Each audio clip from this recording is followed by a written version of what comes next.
Hello students, SYBSCच्या physics second optics या सब्जेक्टमध्ये जिओमेट्रिकल ऑप्टिक्स हा चॅप्टर आपण बघत आहोत. या चॅप्टर मधील नेक्स्ट टॉपिक जो आहे तो आहे magnification of thin lenses. Okay, magnification म्हणजे काय, तर ज्यावेळी आपण ऑब्जेक्ट इथे ठेवतोय तो ऑब्जेक्ट लेन्स मधून बघितल्यानंतर तो आपल्याला किती मोठा दिसतोय. बऱ्याच वेळेस आपण लेन्स मधून ज्यावेळेस एखादा ऑब्जेक्ट दिसतो तो त्यावेळी तो ऑब्जेक्ट एकतर मोठा दिसतो किंवा छोटा दिसतो. मायक्रोस्कोपिक लेन्सेस तुम्ही वापरले असतील. मायक्रोस्कोपिक लेन्सेस मध्ये काय होतं की तो ऑब्जेक्ट जो आहे तो आपण म्हणतो 2x टाइम्स बिगर दिसतो, 4x टाइम्स बिगर दिसतो. म्हणजे काय, तर त्याची मॅग्निफिकेशन पॉवर बद्दल आपण बोलत असतो. म्हणजे ऍक्च्युली काय आहे ही मॅग्निफिकेशन पॉवर, किंवा एखादी इमेज मॅग्निफाय होते म्हणजे नेमकी काय होतं. तर या ठिकाणी मॅग्निफिकेशन काय आहे, तर मॅग्निफिकेशन म्हणजे इनिशियल जी ऑब्जेक्टची हाईट आहे, ओके, इनिशियल जी ऑब्जेक्टची हाईट आहे त्या हाईटच्या किती पटीने दुसऱ्या ऑब्जेक्ट जी इमेज मिळालेली आहे ती मोठी आहे किंवा छोटी आहे. ओके, म्हणजे आता समजा की हा पेन आहे, या पेनाचा आपण इथे ऑब्जेक्ट ठेवलेला आहे आणि आपण लेन्स मध्ये किंवा मिरर मध्ये लेन्स मध्ये ठेवला आणि याची इमेज इकडे काय दिसते ती बघायचा प्रयत्न केला. तर आपल्याला इकडे समजा याची इन्व्हर्टेड इमेज मिळाली आणि या पेनची इमेज जर आपल्याला दुप्पट मिळाली तर हाईट किती झाली, ही 2 टाइम्स ऑफ ओरिजिनल हाईट. म्हणजे मॅग्निफिकेशन किती झालं, 2 टाइम्स झालं. किती पटीने त्या ऑब्जेक्टची हाईट इन्क्रीज होतीये याला आपण मॅग्निफिकेशन असं म्हणतो. म्हणजे सिंपल आहे. फॉर्म्युला काय आहे मॅग्निफिकेशनचा, तर magnification is equal to height of image. इमेजची हाईट किती असणार आहे divided by height of object. ऑब्जेक्टची हाईट किती असणार आहे, म्हणजेच इमेजची हाईट ऑब्जेक्टच्या हाईटच्या किती पट आहे. हाच फॉर्म्युला जो आहे तो आपण वेगळ्या लँग्वेज मध्येही बोलू शकतो. इन टर्म्स ऑफ, वेगळ्या लँग्वेज मध्ये म्हणजे in terms of you and V पण आपण बोलू शकतो. मग तो फॉर्म्युला काय आहे, तर आता आपण न्यूमरेटरला काय घेतलेला आहे, इमेजची हाईट घेतलेली आहे. त्याऐवजी तुम्ही न्यूमरेटरला हा इमेजचं डिस्टन्स जे आहे फ्रॉम द ऑप्टिकल सेंटर ते घेऊ शकता व्ही. इमेज आहे, हाईट घ्या किंवा मग डिस्टन्स घ्या ऑप्टिकल सेंटर पासून इमेजचं, किंवा एकतर ऑब्जेक्टची हाईट घ्या किंवा जर तुम्ही इमेजचं डिस्टन्स घेतलं असेल तर ऑब्जेक्टचं डिस्टन्स घ्या ऑप्टिकल सेंटर पासून. पण एक गोष्ट लक्षात ठेवायची, जर तुम्ही इमेजची हाईट घेत असाल तर इथे ऑब्जेक्टचीच हाईट पाहिजे. इथे जर तुम्ही इमेजचं डिस्टन्स घेता ऑप्टिकल सेंटर पासून तर इथे ऑब्जेक्टचं डिस्टन्स पाहिजे. सिंपल साध्या लँग्वेज मध्ये एक रिव्हिजन घेऊयात की मॅग्निफिकेशन काय आहे. तर मॅग्निफिकेशन म्हणजे इमेजची हाईट किती पटीने जास्त आहे. Okay, by how much times bigger or smaller is the image height than the object height. Object height पेक्षा इमेजची हाईट किती पटीने जास्त किंवा कमी आहे. मग फक्त आपण काय करायचं, इमेज हाईटला ऑब्जेक्ट हाईटने डिवाइड करायचं, आपल्याला काय मिळतं, मॅग्निफिकेशन मिळतं. किंवा तेच इमेजच्या ऐवजी इथं तुम्ही इमेज डिस्टन्स जे आहे, distance of image from optical centre ते घेऊ शकता आणि डिनॉमिनेटरला distance of object from optical centre हे घेऊ शकता. हा जो आहे खूप अतिशय सोपा फॉर्म्युला आहे या चॅप्टर मध्ये, खूप सोपा फॉर्म्युला. आणि या फॉर्म्युल्यावरून तुम्हाला डायरेक्टली प्रॉब्लेम सॉल्व्ह करणंही सोपं जातं. त्यामुळे ऑब्जेक्टिव्ह टाइप क्वेश्चनसाठी एक तर तुम्हाला हा फॉर्म्युला विचारला जाईल, किंवा त्याची डेफिनेशन जी मी आता सांगितली ती विचारली जाईल, किंवा यावरचा एखादा प्रॉब्लेम विचारला जाईल. तर हे कोणी विसरायचं नाहीये. मी तुम्हाला यू आणि व्हीच्या व्हॅल्यू जर दिल्या तर तुम्ही डायरेक्टली एम म्हणजे मॅग्निफिकेशन किती मोठी इमेज मिळाली आपल्याला ते सांगू शकतो. ज्यावेळेस तुम्ही 2x टाइम्स तुम्हाला इमेज आहे किंवा तुमचं जे मॅग्निफिकेशन आहे मायक्रोस्कोपचं ते 4x टाइम्स आहे असं ज्यावेळेस म्हणतो त्यावेळेस त्याचा मिनिंग काय असतो की 4x टाइम्स ते ग्रेटर आहे. x ही ओरिजिनल व्हॅल्यू आहे, त्याचे किती टाइम्स मिळत आहे तुम्हाला, 4x टाइम्स. मोबाईलवर पण ज्यावेळी तुम्ही झूम करता एखादी गोष्ट किंवा झूम आउट करता किंवा झूम इन करता, त्यावेळेस झूम इन करताना ती इमेज मोठी मोठी होत जाते. त्यावेळेस तिथं साईडला जर तुम्ही बघितलं झूम इन करत असताना तर 2x, 4x, 5x अशा प्रकारचे त्या ठिकाणी जे लेटर्स आहेत ते लेटर्स येतात. ओके, डिजिट आणि लेटर्स, त्याचा मिनिंग असतो की तेवढ्या पटीने ती इमेज आता मोठी होत आहे. ओके, आणि ज्यावेळेस तुम्ही झूम आउट करता म्हणजे त्यामधून बाहेर येतात त्यावेळेस तेवढ्या पटीने ती इमेज काय होत जाते, आत जाते, म्हणजे कमी कमी होत जाते. परत जी झूम झालेली आहे ती कमी कमी होत जाते. हा त्याचा सिंपल मिनिंग आहे. ठीक आहे, हे आपण बघितलं. आता मॅग्निफिकेशन समजलं असेल तुम्हाला.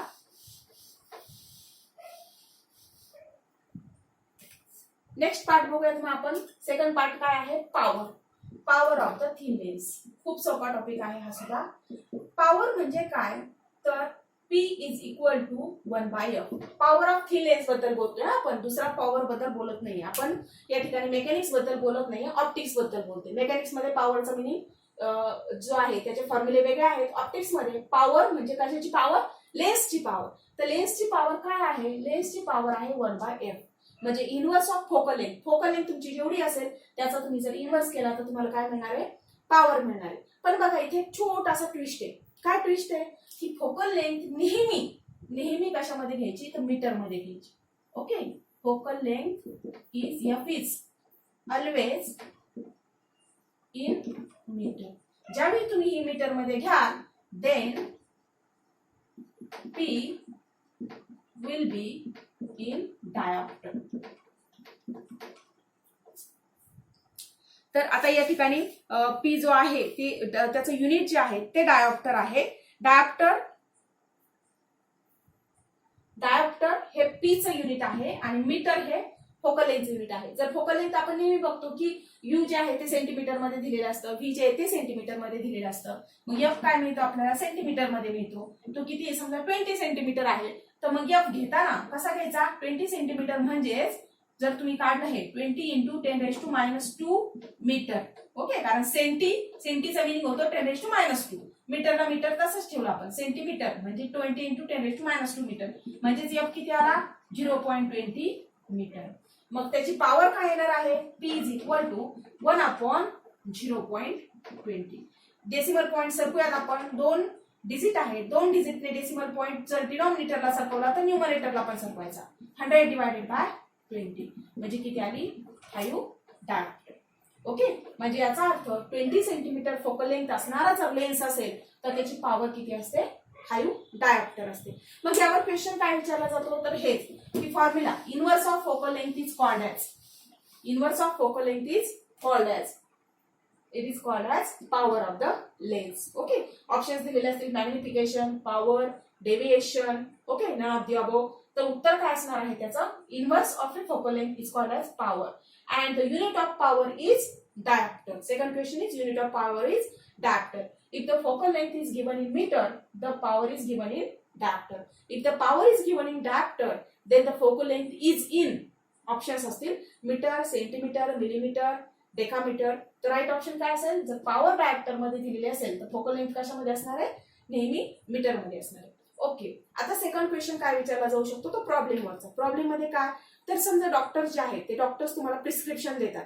ज्यावेळेस तुम्हाला एखादा तुमची जे आईज आहेत, डोळे आहेत ते चेक करायला जातात डॉक्टरकडे, त्यावेळेस डॉक्टर सांगतात की 0.5 नंबर आहे, 0.5D चा नंबर आहे तुमचा, किंवा 1 नंबर आहे. कुणाला जर जास्त दिसत नसेल व्यवस्थित, लांबचा नंबर असेल, आपण असं म्हणतो की ज्यांना लांबचं व्यवस्थित दिसत नसेल त्यावेळेस ते त्यांना काय सांगतात की यांना +2 नंबर आहे किंवा -2 नंबर आहे, -5 नंबर आहे.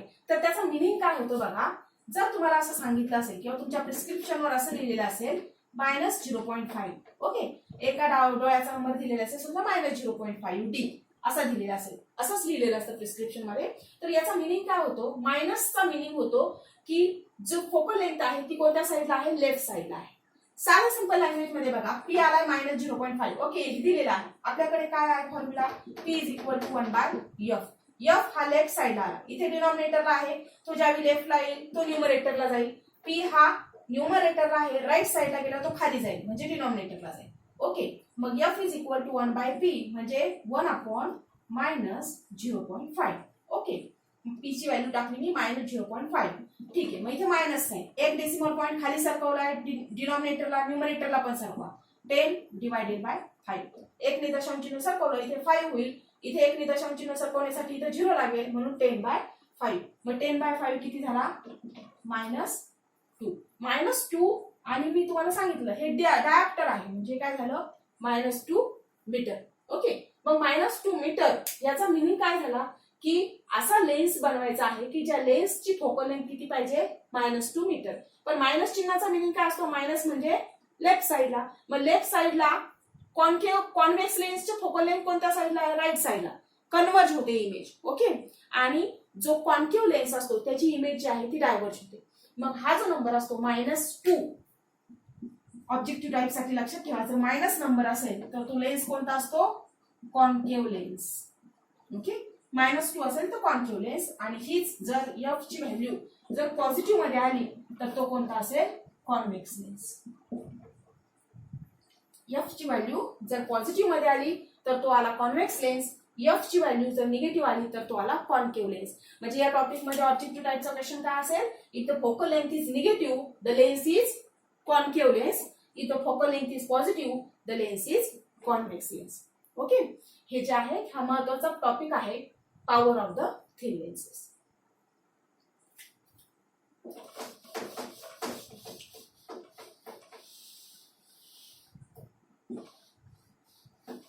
ठीक आहे, मग आता आपण पुढचा टॉपिक जो आहे तो पुढचा टॉपिक कंटिन्यू करूया.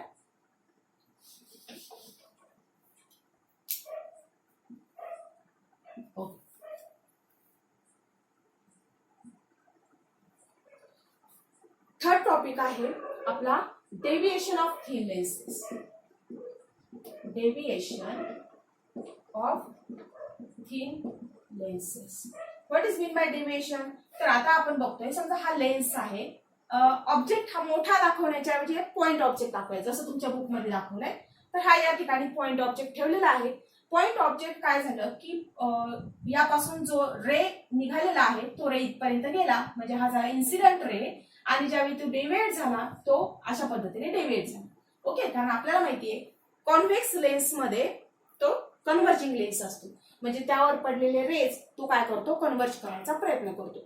मग हा जो कन्व्हर्जिंग लेन्स आहे, या कन्व्हर्जिंग लेन्स मध्ये ज्यावेळी आपल्याला डेव्हिएशन काढायचं आहे, तर ते डेव्हिएशन आपण कसं काढणार आहोत, तर डेव्हिएशन काय असणार आहे बघा, हा जो रे आहे डेव्हिएट होणे म्हणजे आपल्या मार्गापासून सरकणे, आपल्या मार्गापासून बाजूला सरकणे. आता हा बघा, हा रे जो होता तो ओरिजिनली अशा पद्धतीने सरळ गेला असता जर मध्ये लेन्स प्रेझेंट नसता तर, म्हणजे लेन्स जर अब्सेंट असता तर हा रे जो आहे जो जसा आला आहे तसाची तसा पुढे निघून गेला असता. पण लेन्स असल्यामुळे काय झालं की तो त्याच्या पाथ पासून असा जाण्याच्या ऐवजी डेव्हिएट झाला, कन्व्हर्ज झाला या कॉन्व्हेक्स लेन्स म्हणून, कन्व्हर्ज झाला या डायरेक्शन.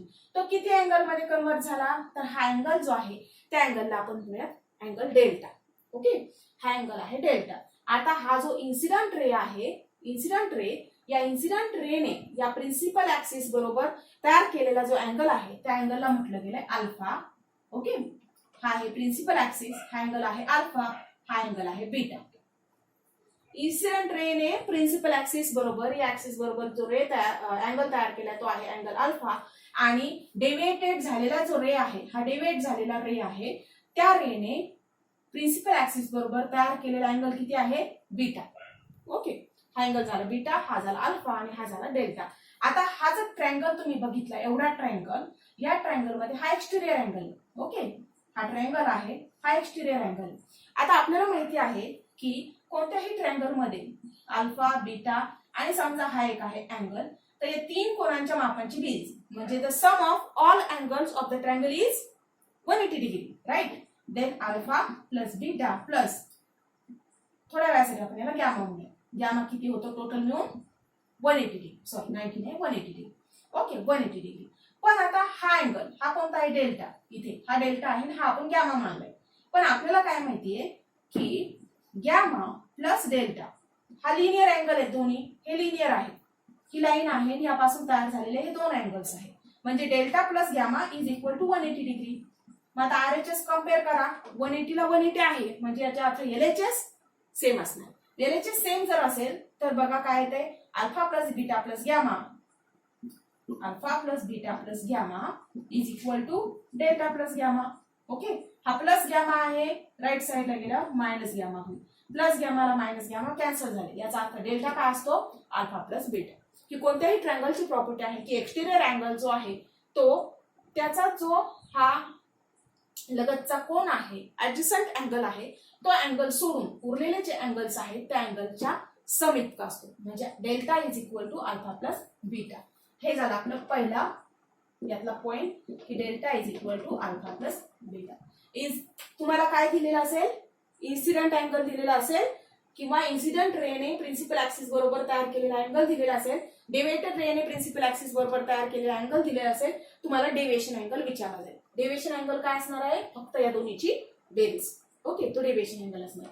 हा झाला पहिला पॉईंट. नंतर दुसरा पॉईंट, जर याचं डेरिव्हेशन जर सॉल्व्ह केलं आपण, कारण डेरिव्हेशन मध्ये हा व्हर्टिकल इथे परपेंडिक्युलर ड्रॉ करायचा, नंतर साइन अल्फा घ्यायचा, साइन बीटा घ्यायचा, आणि त्यावरून जर आपण हे डेरिव्हेशन जर सॉल्व्ह केलं तर आपल्याला डेल्टाची व्हॅल्यू जी आहे ती डायरेक्ट व्हॅल्यू मिळते. Delta is equal to H upon F. Obviously आपला ऑब्जेक्ट इथे आहे, इथे हा जो पॉइंट आहे तो डिव्हाइड झालेला रे इथे कन्वर्ज झालेला आहे. या पॉइंटला आपली इमेज असणार आहे, या पॉइंटला ऑब्जेक्ट आहे. हे जे डिस्टन्स असेल ते ऑब्जेक्टचं डिस्टन्स आपण त्याला यू म्हणतो. हे जे डिस्टन्स असेल ते व्ही असेल. हे यू व्ही यावरून आपण फोकल लेंथ काढू शकतो. फोकल लेंथ काय असणार आहे आपली, आपण फॉर्म्युला बघितला lens formula, 1/f is equal to 1/v minus 1/u. Okay, याचा ऑलरेडी आपल्याकडे व्हिडिओ मी जो आहे तो टाकलेला आहे. 1/f is equal to 1/v minus 1/u. ह्या फॉर्म्युलावरून लेन्स फॉर्म्युलावरून फोकल लेंथ काढा. फोकल लेंथ डिनॉमिनेटरला टाकली. हाईट जी आहे, हाईट म्हणजे काय तर हा रे किती हाईटवर पोहोचलेला आहे ही हाईट. ओके, या लेन्स मध्ये ऑप्टिकल सेंटर पासून हा जो रे आहे, ऑप्टिकल सेंटर पासून रे किती हाईटवर आहे. आता ओ च्या ऐवजी इथं सी वापरला जातो, कारण ओ आपण ऑब्जेक्ट साठी वापरतो. सी जो आहे, सी ऑप्टिकल सेंटर आहे, त्या पॉइंट पासून हा रे किती हाईटवर आहे, व्हर्टिकल हाईट किती आहे ती झाली आपली एच, आणि एफ म्हणजे फोकल लेंथ. बस एच घेतला, फोकल लेंथ मिळाले, आपल्याला काय मिळणार आहे त्याचं डेरिव्हेशन मिळालं, डेरिव्हेशन डेल्टा. किंवा मग ह्या दोन अँगल वरूनही तुम्हाला डेल्टा मिळू शकतो. डेफिनेशन महत्वाचे आहे. हे फॉर्म्युले जे आहेत, दोन फॉर्म्युले, ते फॉर्म्युले महत्वाचे आहेत. खूप सोपे सोपे फॉर्म्युले आहेत आणि नावामध्येच दिलेलं आहे की डेव्हिएशन म्हणजे काय आहे की ओरिजिनल पाथ पासून तो जो अँगल आहे तो जो रे आहे इन्सिडेंट रे तो किती अँगल मध्ये डेव्हिएट होतो. ओरिजिनल अँगल ओरिजिनल रे आहे इन्सिडेंट रे तो किती अँगल मध्ये त्याचा पाथ जो आहे तो चेंज करतो. कशामुळे? Due to the presence of this convex lens.